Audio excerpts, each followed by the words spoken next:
एके दिवशी अकबर आणि बिरबल काशीमध्ये गंगा नदीच्या काठाने फिरत होते. वाटेत बिरबलाला तुळशीचे रोप दिसले आणि तो तुळशीला नमन करून गेला. हे पाहून अकबराला आश्चर्य वाटले आणि त्याने विचारले, बिरबल, तू कोणाला वंदन करत आहेस? बिरबल हसून म्हणाला, महाराज, ही माझी आई आहे. हे ऐकून अकबराला फार आश्चर्य वाटले आणि रागाच्या भरात त्याने तुळशीचे रोप उपटून फेकून दिले. मग तो म्हणाला, तुम्हा लोकांना किती आया आहेत? बिरबलाने यावर काहीही उत्तर दिले नाही, पण त्याने अकबराला धडा शिकवण्याचा कट रचला.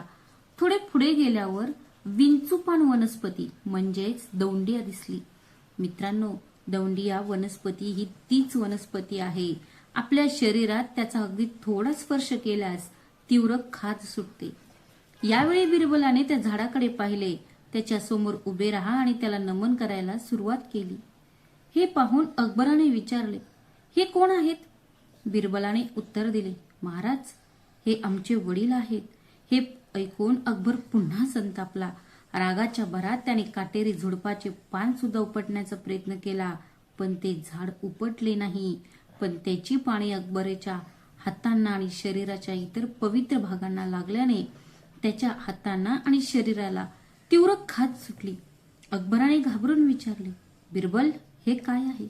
मला अचानक इतकी खाज का येत आहे?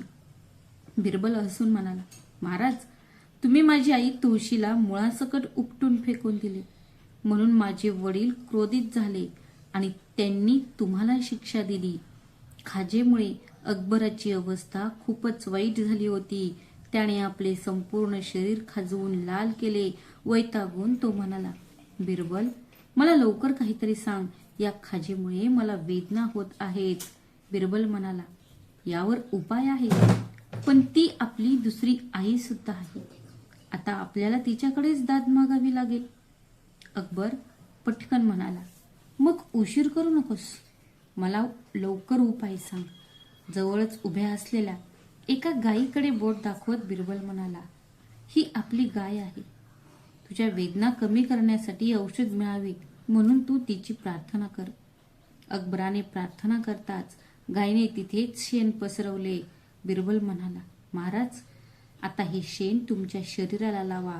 तुमची खाज बरी होईल. अकबराला हे विचित्र वाटले, पण वेदनेने त्रस्त असल्याने त्याने शरीराला शेण लावले आणि आश्चर्याची गोष्ट म्हणजे खाज लगेचच थांबली. तेव्हा अकबर म्हणाला, बिरबल, मी राजवाड्यात जाऊ का?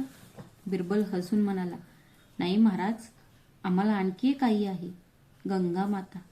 पवित्र गंगा आमच्या डोळ्यासमोरून वाहते. अकबराने गंगेत स्नान केले.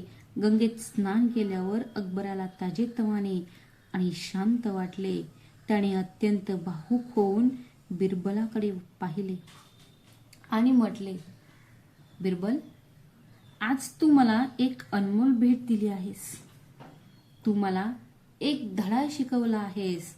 आता मला समजले आहे की तुळशी आई, गोमाता आणि गंगा माता या खऱ्या अर्थाने विश्वाच्या माता आहेत. आजपासून मी सुद्धा त्यांच्यापैकीच एक असेल. मी तुळशी मातेचा आदर करीन आणि इतरांनाही तिचे महत्त्व शिकवेन.